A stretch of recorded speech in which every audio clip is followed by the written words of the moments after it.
कासिम मलीर के इलाके में हथियारबंदन घर में घिड़ी पसंद जो परणो क़ंदड़ जोड़े के कत्ल कर छॾियो आहे। इन हवाले सां अपडेट वठूं था रबनवास मस्तोई खां। रबनवास, छा वधीक इन हवाले सां अपडेट आहे?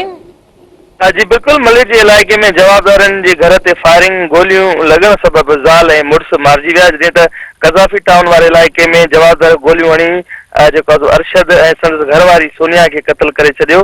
जॾहिं त पुलिस वाक़िए वारे हंध ते पहुची लाश के पंहिंजी तहवील में वठी अस्पताल मुंतकिल करे छॾियो आहे। उन मौक़े ते पुलिस जो चवणु आहे त मक़तूला जो औरत जी ॿी शादी थियल हुई, जॾहिं त औरत जी अॻे मुड़ुस साथियुनि सां गॾिजी करे ॿिन्ही ज़ाल ऐं मुड़ुस ते फायरिंग कई आहे। जॾहिं त गोलियूं लॻण सबब जेके ॿई ॼणा आहिनि उहे थॾे ते मारिजी विया आहिनि। क़त्ल थी वियल जेका वारे हंध ते शाहिदियूं पिणु जेको आहे सो गॾु कयूं पियूं वञनि ऐं हिन वक़्तु जेके जवाबदारी जी जेकी गिरफ़्तारी लाइ मुख़्तलिफ़ हंधनि ते छापा पिणु हया पिया आहिनि। जॾहिं त ॿिए पासे ताईं ॿुधाईंदो त ॿिन्हिनि जेको फोतियुनि जा मर्द जेको आहे जना अस्पताल ज़रूरी कार्रवाई लाइ मुंतकिल कया विया आहिनि। जी रबनवास, तमाम महिरबानी।